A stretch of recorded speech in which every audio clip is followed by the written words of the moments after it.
Welcome to Base Products Corporation's presentation of the RB750 Base Pump Automatic Sump Ejector. The Base Pump is a residential use water-powered sump pump. It operates by using city water pressure to create a suction force.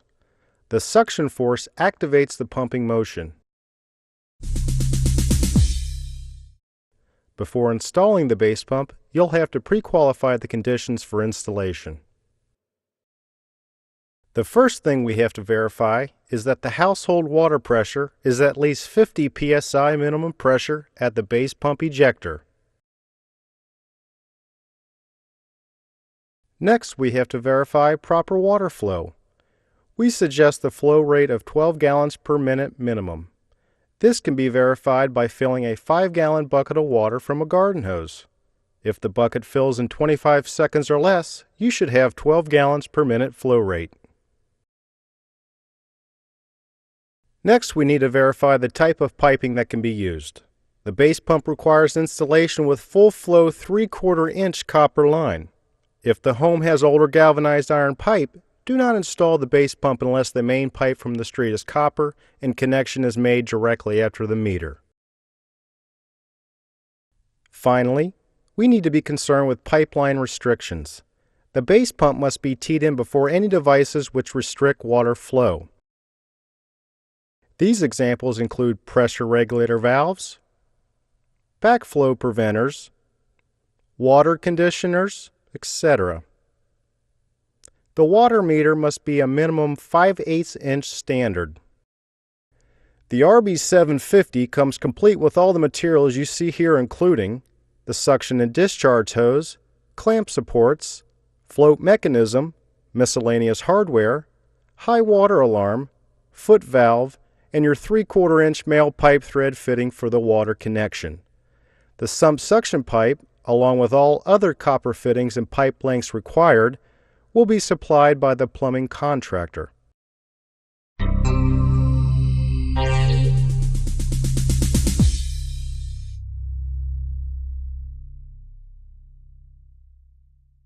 Now that we've verified that we meet all the conditions required to install the base pump, we will begin our installation. The first step is in mounting the base pump clamp against the side or bottom of our floor joist. We will want to mount the pump as directly above the sump pit as possible in the section between the ceiling joist, against the side of one of the joists, or on the bottom of one of the joists. It will be important to check the exterior of the home to make sure that the discharge pipe will not be interfered by any obstacles. We will mount our clamp with a 1.5 inch wood screw and snap the pump unit into the clamp. Our next step is to install the suction pipe. Our plumber-supplied 1-inch PVC pipe will be measured and cut approximately 3 inches from the base of the sump pit and connect to the base pump unit at the bottom adapter of the base pump T. It's important to determine the distance of the suction pipe in the sump pit to clear the primary pump and any other obstructions. We then insert the foot valve on the bottom end of our suction pipe, then connect it to the T on the base pump. Our third step is then installing the float. Our float is positioned on the suction pipe with the supply clamp so that the ball float hangs just above the high water mark of the sump pit, and then the set screw is tightened to hold the position. The high water mark is the highest level in the sump pit just before the main sump pump turns on. It's important to make sure that the float assembly is low enough to clear your sump pump cover, or you will need to cut the cover to fit around it.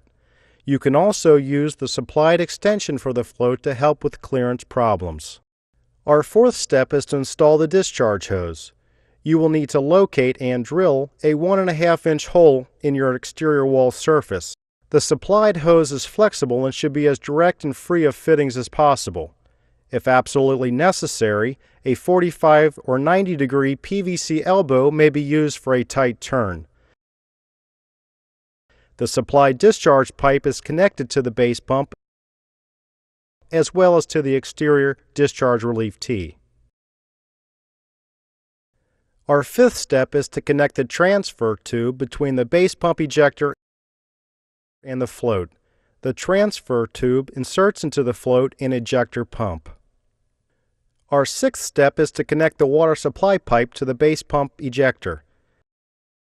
Install a 3/4 inch T fitting to the main water supply pipe and add a ball valve and backflow preventer.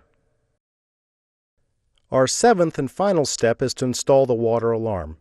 The water alarm can be installed two ways.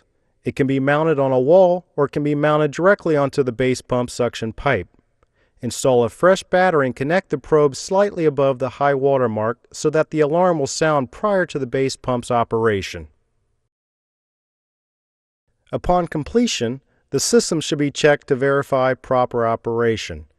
It may be necessary to adjust the timing regulator on the bottom of the base pump to allow the pump to operate approximately 1 minute after the float drops to its lowest position. This empties out the sump and prevents short cycling. Pump cycles will fluctuate with varying water pressures and piping. This concludes our base pump installation video. For more information or technical support, contact your local representative or contact the Base Products Corporation at 1-800-554-1426.